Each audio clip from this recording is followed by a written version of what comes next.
पहली unit electrostatics में दो चैप्टर्स हैं। पहला चैप्टर है इलेक्ट्रिक चार्जेस एंड फील्ड्स, दूसरा चैप्टर है electrostatic potential and capacitance. Electric charges and fields को हम चार पार्ट्स में देखेंगे। यह है electric charge, electric fields, Gauss's law और इनके न्यूमेरिकल्स।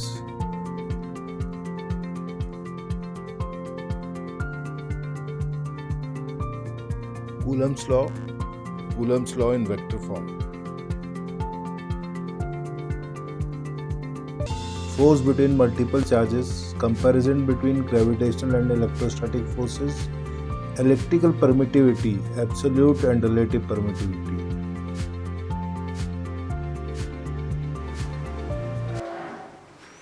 चलिए देखते हैं टॉपिक कूलम्स लॉ।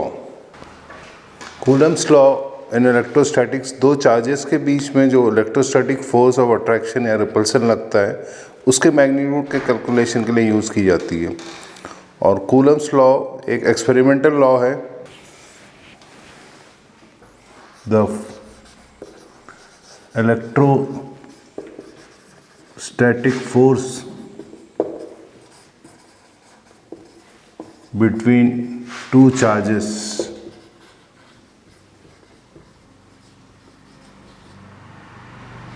तो चार्जेस के बीच में जो इलेक्ट्रोस्टैटिक फोर्स लगती है उनकी खास बात क्या है। पहला पॉइंट तो आपका हो गया, इज डायरेक्टली प्रोपोर्शनल टू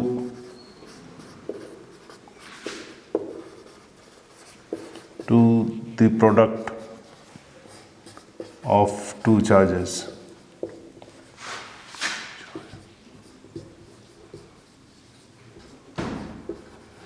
यहाँ पे आपके चार्जेस पॉजिटिव भी होंगे, नेगेटिव भी होंगे। आपको बिना साइन के उनका प्रोडक्ट निकालना। अगर चार्जेस का मैग्नीट्यूड को हम डबल कर देते हैं तो 2 टाइम्स हो जाएगा। दोनों चार्जेस को डबल कर देंगे तो 4 टाइम्स हो जाएगा चार्जेस का magnitude.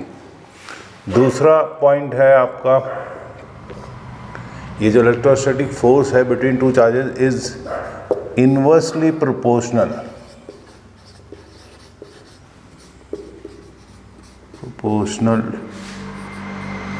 to the square of the distance between them।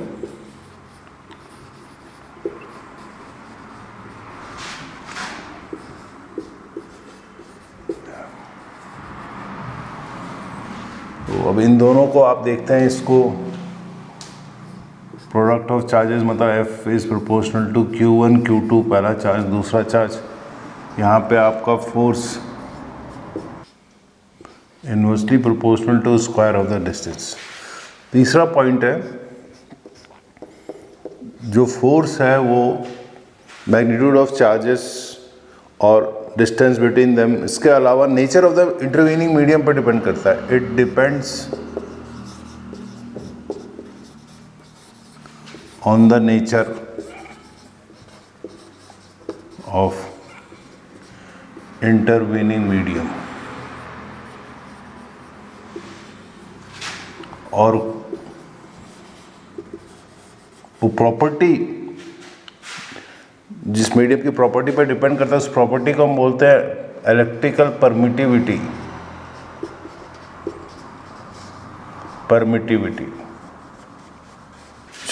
चौथा पॉइंट है, चूंकि फोर्स एक वेक्टर क्वांटिटी है तो डायरेक्शन के बारे में बताना जरूरी है।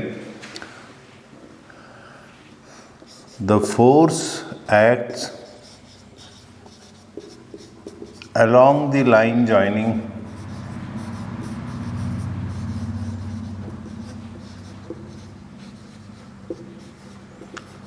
the two charges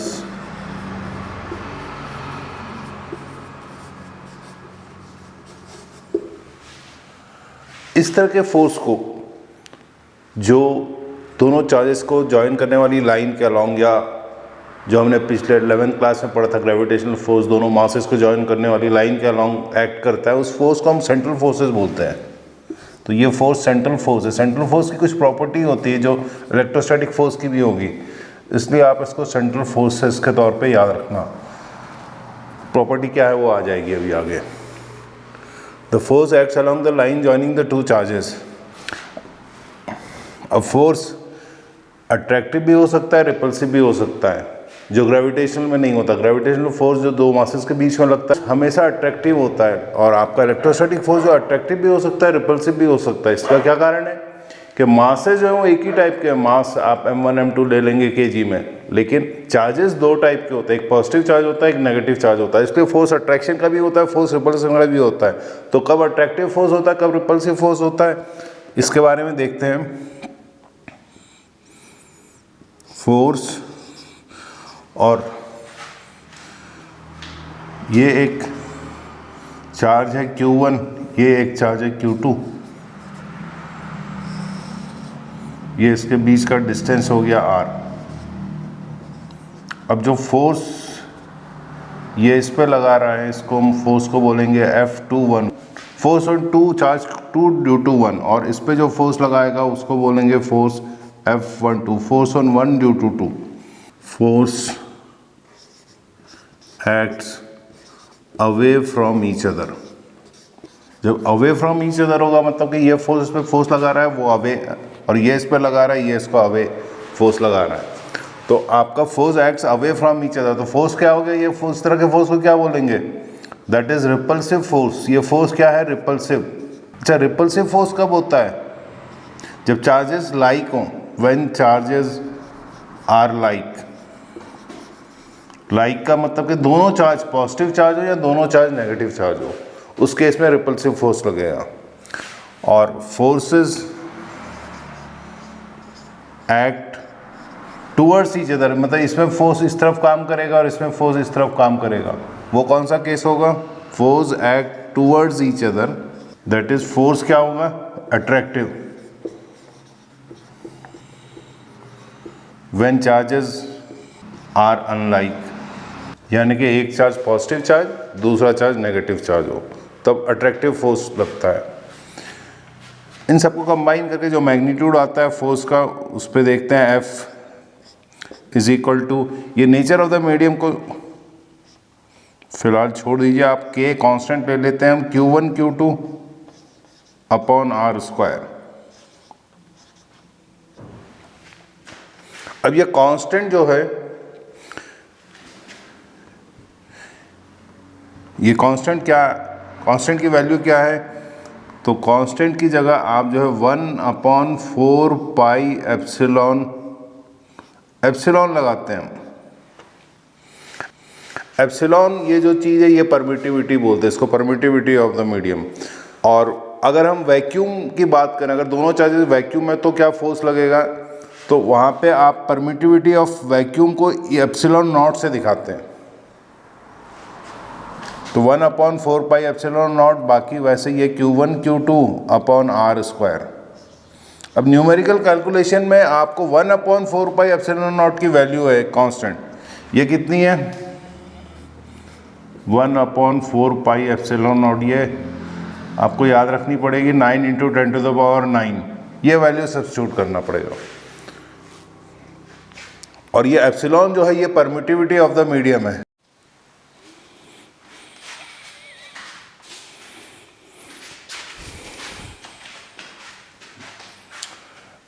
आइए अब देखते हैं Coulomb's law in vector form. चूंकि फोर्स जो है वेक्टर क्वांटिटी है, तो Coulomb's law in vector form में इम्पॉर्टेंट है, पूछा जाता है। यहाँ पे वेक्टर फॉर्म में आपको दोनों चार्जेस जो Q1 Q2 है, उनका पोजीशन वेक्टर, ये ओरिजिन है, इसके रेस्पेक्ट में Q1 चार्ज की पोजीशन वेक्टर है R1 वेक्टर, और ये Q2 चार्ज है, इसकी पोजीशन वेक्टर हो गई R2 वेक्टर। 1 से 2 की डिस्टेंस, चार्ज 1 से चार्ज 2 की जो डिस्प्लेसमेंट वेक्टर है, ये R12 वेक्टर कहेंगे हम। तो आपने 11th फिजिक्स में पढ़ा होगा, R1 वेक्टर ट्राइंगल लॉ से प्लस R12 वेक्टर, इसको ऐड करते हैं तो आपको क्या मिल जाएगा, R2 वेक्टर, ये R2 वेक्टर। तो R12 वेक्टर हो गया R2 vector minus R1 vector.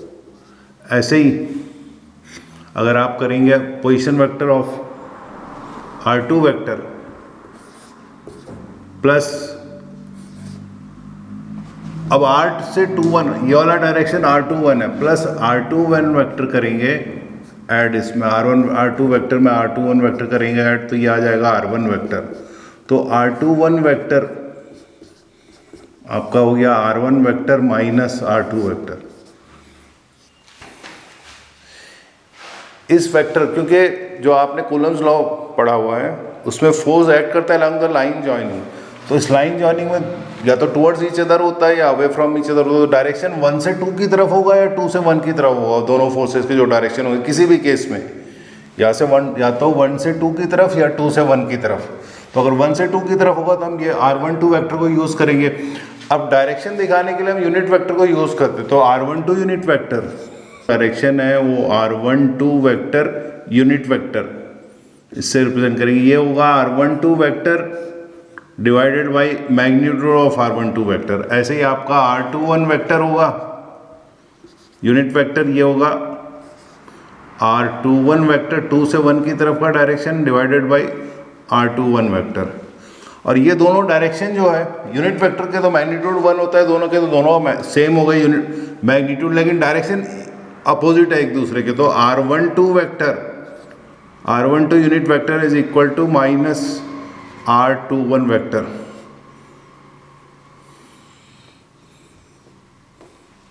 R12 unit vector is equal to minus R21 unit vector. और R12 वेक्टर और R21 वेक्टर दोनों का मैग्नीट्यूड 1 से 2 का डिस्टेंस है, तो दोनों का मैग्नीट्यूड सेम होगा, खाली डायरेक्शन अपोजिट होगी।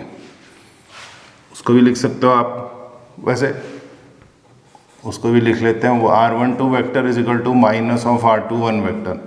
अब वेक्टर फॉर्म में जो कूलम्स लॉ को रिप्रेजेंट करेंगे हम फोर्स, अब इसको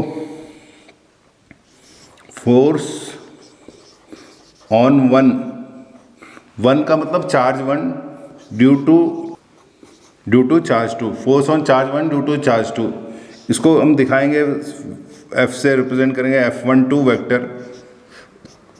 पहले तो मैग्नीट्यूड ले लेते हैं 1/4 पाई एप्सिलॉन, वैक्यूम में एज्यूम करते हैं इनको सिंप्लिसिटी के लिए। अब Q1 Q2 वेक्टर फॉर्म में Q1 और Q2 को आप साइन के साथ लेंगे, इसके साइन के साथ लेंगे। तो अगर आपका दो केसेस होते हैं, या तो दोनों पॉजिटिव होते हैं या दोनों नेगेटिव होते हैं। Q1 Q2 का प्रोडक्ट पॉजिटिव ग्रेटर देन 0, इसका मतलब या तो दोनों चार्ज पॉजिटिव है या दोनों चार्ज नेगेटिव है। तो फोर्स जो है वो क्या होगा, रिपल्सिव होगा, अवे फ्रॉम ईच अदर होगा। तो फोर्स ऑन 1 ड्यू टू 2 ये इस डायरेक्शन में होगा जो दिया बनाया हमने सेकंड केस में। और फोर्स Q2 में जो होगा वो अवे होगा F21। तो F12 वेक्टर का मैग्नीट्यूड तो ये हो गया, और डायरेक्शन जो है ये 2 से 1 की तरफ का डायरेक्शन है। तो ये F12 में जो डायरेक्शन है वो 2 से 1 की तरफ है, और ये यूनिट वेक्टर ही लेंगे हम। तो यूनिट वेक्टर सिर्फ डायरेक्शन रिप्रेजेंट करने के लिए होता है, मैग्नीट्यूड इसका 1 होता है, तो वो मल्टीप्लाई करने से कोई फर्क नहीं पड़ेगा। यहाँ पे इसको R21 वेक्टर ही लिख लेंगे स्क्वायर। R21 का मैग्नीट्यूड R12 का मैग्नीट्यूड या दोनों के डिस्टेंस को आप R से दिखा दो तो आप उसको यूज़ कर सकते हो यहाँ पे भी। और जो दूसरा फोर्स है F21 force on charge 2 due to 1, ये भी क्या हो जाएगा 1/4 पाई एप्सिलॉन नॉट, वैक्यूम में मान रहे हैं हम Q1 Q2 अपॉन R12 का स्क्वायर, और ये R12 यूनिट वेक्टर। अच्छा, यहाँ पे हम अगर ये Q1 Q2 ये तो उसके इसके लिए हो गया कि जब Q1 Q2 दोनों लाइक चार्जेस हैं, फोर्स रिपल्सिव है। अगर Q1 Q2 लेस देन 0 होगा, यानी कि एक पॉजिटिव चार्ज हुआ एक नेगेटिव चार्ज हुआ, तभी वो लेस देन 0 होगा। तो उस यहाँ पे आप साइन के साथ रखेंगे। मैंने बोला वेक्टर फॉर्म में चार्जेस के को मैग्नीट्यूड नहीं रखना, उनका साइन के साथ यूज़ करना है। तो साइन के साथ जब रखेंगे तो आपका माइनस आ जाएगा, एक प्लस है एक माइनस है तो माइनस आ जाएगा। माइनस R21 जो है वो क्या करता है, इसका डायरेक्शन को अपोजिट कर लेगा। मतलब ये R21 यहाँ का उसमें माइनस लगाए तो उसका फोर्स का डायरेक्शन क्या हो जाएगा, इस तरफ हो जाएगा। और यहाँ पे जो है ये भी माइनस आ जाएगा, इसका डायरेक्शन जो है R12 का जब माइनस और R12 हो जाए तो अपने आप वो डायरेक्शन बी जो है सही डायरेक्शन को रिप्रेजेंट कर देगा। तो ये है Coulomb's law in vector form. Coulomb's law में आप एक चीज़ देख सकते हैं क्योंकि R21 वेक्टर और R12 vector, R12 vector R21 vector negative है एक दूसरे का, तो F12 वेक्टर और F21 ये भी क्या हो जाएंगे एक दूसरे के, F21 vector is equal to minus of F12 vector. यानी कि दोनों चार्जेस में जो फोर्सेस लग रहे हैं वो इक्वल है, इक्वल टू ईच अदर है। नेगेटिव साइन है मतलब अपोजिट इन डायरेक्शन है। इसका मतलब क्या हुआ कि कूलम्स लॉ, इसका मतलब Coulomb's law is in agreement with Newton's third law. और कुछ स्पेशल फीचर्स हैं कूलम्स लॉ के बारे में, इनका कंपैरिजन करेंगे हम ग्रेविटेशनल फोर्स के साथ, ठीक है। उसकी कुछ सिमिलरिटीज़ हैं, कुछ डिसिमिलरिटीज़ हैं, उनके बारे में। अभी हमने कूलम्स लॉ देखा। कूलम्स लॉ से हम दो चार्जेस के बीच में लगने वाले फोर्स को डिटरमिन करते हैं।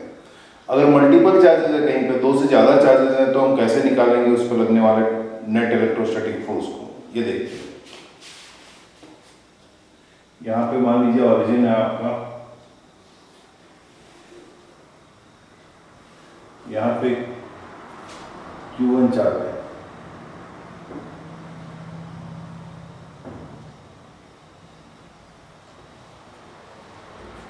यहाँ पे Q2 चार्ज है,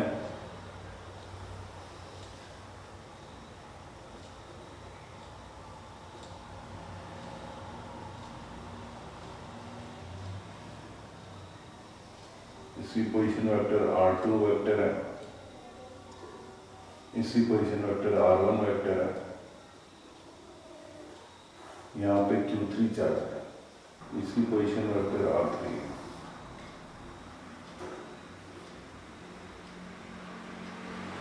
आपको नेट फोर्स Q1 पे निकालना, तो Q2 और Q1 के बीच में जो है वो कूलम्स लॉ से हम देखेंगे। इनके बीच में ये लाइन जॉइनिंग हो गई है, पोजीशन वेक्टर हो गया R2 से 1, और ये रिपल्सिव फोर्स होता है फोर्स ऑन 1 ड्यू टू 2, इसको R21 ले लीजिए, R21। ऐसे ही ये force F on 1 due to 2, सारे को पॉजिटिव चार्ज मान लीजिए आप। अब Q3 की वजह से इस पे जो लगने वाला फोर्स होगा वो क्या होगा, ये along the line joining away, तो ये अवे इधर हो जाएगा। ये फोर्स हो गया आपका F13। अब इन दोनों का रिजल्टेंट आपको निकालना पड़ेगा नेट फोर्स ऑन Q1 निकालने के लिए, जो कि आप लॉ ऑफ पैरेललोग्राम से निकालेंगे। ये पैरेललोग्राम ऑपरेट करेंगे और ये उसका डायगोनल, ये फोर्स हो गया आपका F1, यानी कि F1, आप F1 नेट लिख सकते हैं इसको। ये क्या होगा, सम होगा कि इनका F1 due to 2 plus F आपका F net vector is equal to F12 vector plus F13 vector. जो प्रिंसिपल है वो कहता है कि net force on 1 is equal to vector sum of force on 1 due to 2 and force on 1 due to 3। आपका F12 हो जाएगा 1/4 पाई, air में ही आप मान लीजिए 1/4 pi epsilon not Q1 Q2 upon F12 vector. ये R21 हो जाएगा, यहाँ पे R21 का स्क्वायर और unit vector R21 unit vector. ऐसे ही आप F13 निकालेंगे vector 1/4 pi epsilon not Q1 Q3 upon R31 square. ये वेक्टर है R31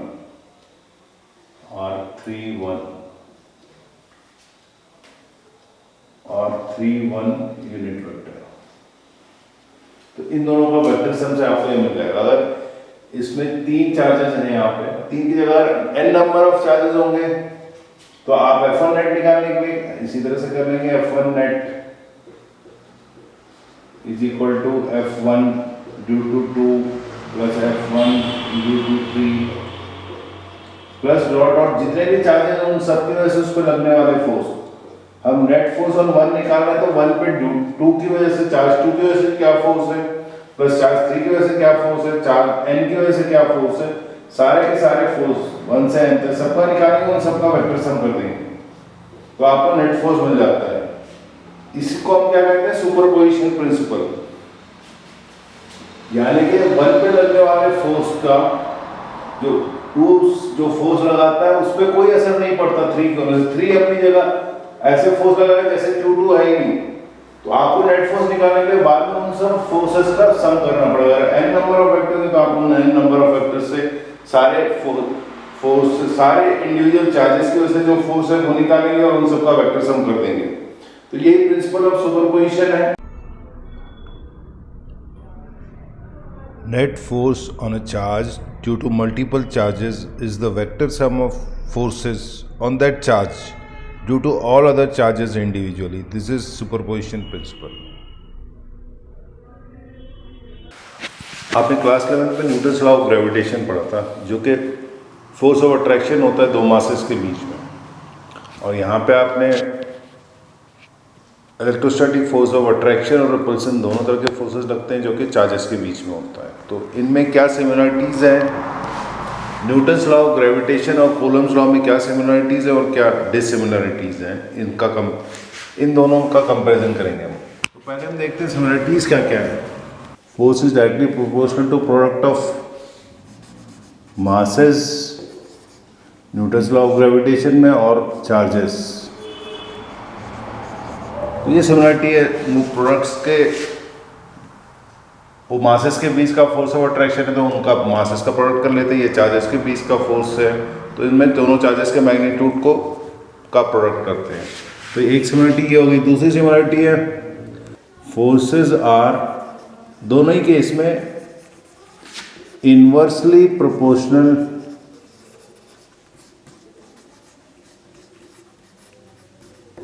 to square of the distance between them,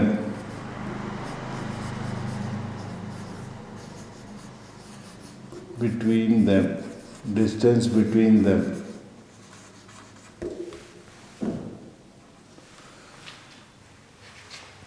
तीसरा पॉइंट है जो फोर्सेस है वो एक्ट करती है along the line joining the masses gravitation के केस में, और इसमें चार्जेस कूलम्स लॉ के केस में।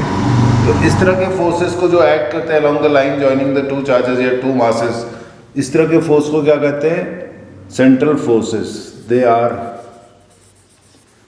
दोनों ही केस में जो है ये सेंट्रल फोर्सेस कहलाते हैं। तो इतना लिखना काफ़ी होगा। They are central forces. They act along the line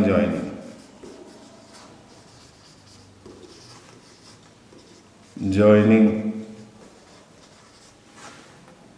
the masses Newton's law of gravitation के केस में और चार्जेस।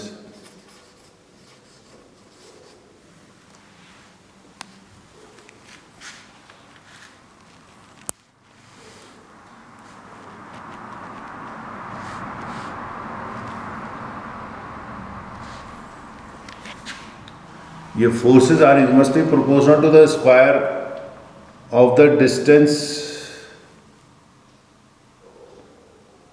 बिटवीन देम की जगह आप कोई मासेस और चार्जेस कर लो। चौथा जो सिमिलरिटी है, in case of multiple masses और charges, principle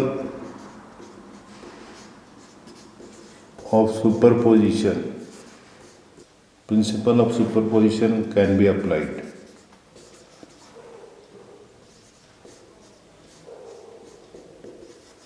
principle of superposition को अप्लाई करके आप इनको निकाल सकते हो। तो ये 4 सिमिलरिटीज़ हो गई। अब देखते हैं डिसिमिलरिटीज़ क्या क्या है। चलिए अब देखते हैं इनमें क्या डिसिमिलरिटीज़ हैं। पहला पॉइंट तो यही है कि जो न्यूटन्स ग्रेविटेशनल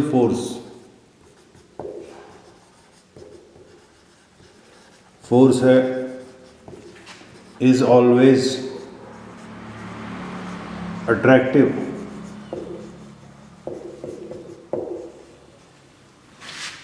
और जो कोलम्बियन फोर्स है, कोलम्बियन फोर्स कहते हैं या इलेक्ट्रोस्टैटिक फोर्स बोलिए, electrostatic force can be attractive और रिपल्सिव। ऐसा क्यों है? क्योंकि मास तो एक ही टाइप होता है लेकिन चार्ज दो टाइप के होते हैं, पॉजिटिव और नेगेटिव होता है। Because mass is of one type, mass का कोई टाइप नहीं होता, but charge is of two types. In case of like charges, force is repulsive, and in case of unlike charges, force is attractive. ये पहला point है। दूसरा point, force does not depend on the intervening medium. लेकिन electrostatic force के case में medium role play करता है ना। It depends on the permittivity, जो प्रॉपर्टी है मीडियम की, ऑफ द, जो चार्जेस के बीच में मीडियम है, इंटरवीनिंग मीडियम, इंटरवीनिंग मीडियम।